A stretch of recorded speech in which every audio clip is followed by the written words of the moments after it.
જય જવાન જય કિસાન। તો મિત્રો આપણે આવી ગયા છીએ આપણું જ્વારનું ખેતર છે 10 વીઘાનું।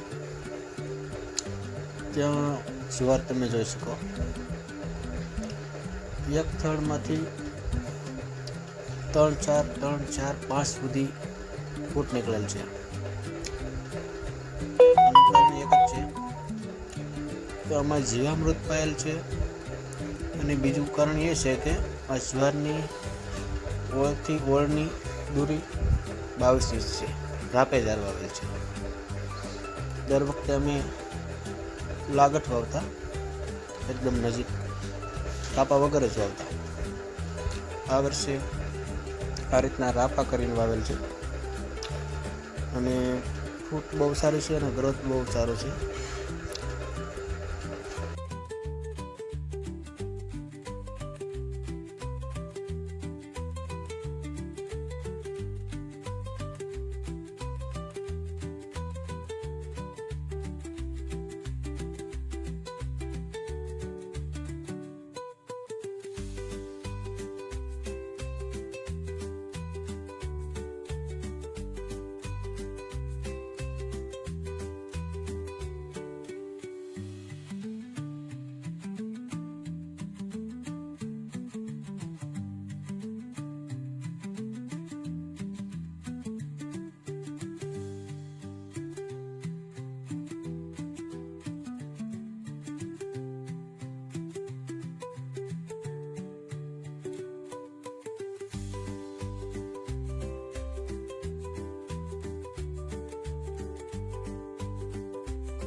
આ રીતના રાપા છે, જુઓ, એક વળથી બીજી વળની 22 ઇંચની અંતર છે, અને દરેક વળે એક ડ્રીપની નળી મૂકેલી છે, જોઈ શકો તમે। આ રીતનું એકદમ નિંદામણથી દૂર કરેલું છે, એકદમ ખુલ્લા રાપા છે, અને દરેકમાં 2-3-4-5 સુધી ફૂટ નીકળેલ છે। જુઓ, આ રીતે વાવેતર કર્યું છે, અને આની અત્યારે હાઈટ બી 7 ફૂટની આસપાસ થઈ ગઈ છે, અને નીકળવાની તૈયારી છે। તો મિત્રો, આ રીતે જાર કરવાથી કેટલો ઉતારો ઓછા વધુ થાય છે એ તમને હું આગળના વિડીયોમાં બતાવીશ। હાલ પોઝિશનનું જાર છે, તમે જોઈ શકો। આ જુવાર દેશી છે, અને સ્પેશિયલ પકવવા માટે વાવેલું છે, કે જુવારનો ઉતારો સારો આવે એ માટે વાવેલું છે। તો મિત્રો, આ જાર 80 દિવસમાં પાકી જાય છે, દેશી જુવાર છે, એસીઓ। 80 દિવસે પાકે એટલે આને એસીઓ કહેવામાં આવે છે।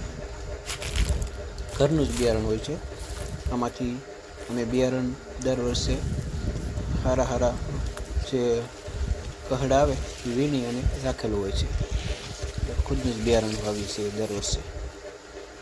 તો મિત્રો, આ જારમાં ઉતારો આગળ કેટલો આવશે એ હું તમને બતાવીશ, અને દર વર્ષે અમારે 1 વીઘાની અંદર 34-35 મણનો ઉતારો આવતો। આ વર્ષે કેટલો આવે એ હું તમને બતાવીશ, બન્યા રહેજો વિડીયોમાં।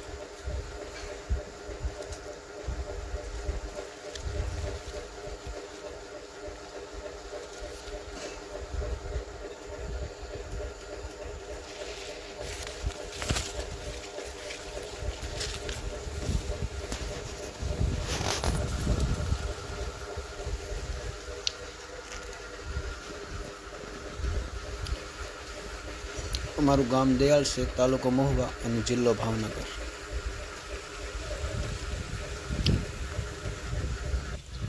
આજે તારીખ 12 ફેબ્રુઆરી 2026। તો મિત્રો, અમારા જો આ ખેતીવાડીના વિડીયો તમને ગમતા હોય તો સપોર્ટ કરજો.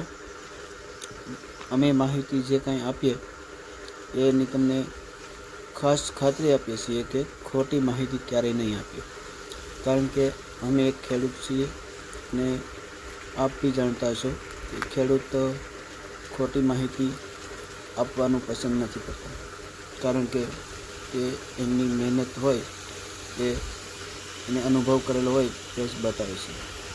તો હું તમને ખાતરી આપું કે મારા તરફથી ક્યારેય ખોટી માહિતી તમને નહીં આપવામાં આવે. તો અમારા વિડીયોમાં બની રહેજો અને સપોર્ટ કરતા રહેજો. જય જવાન, જય કિસાન, ભારત માતા કી જય.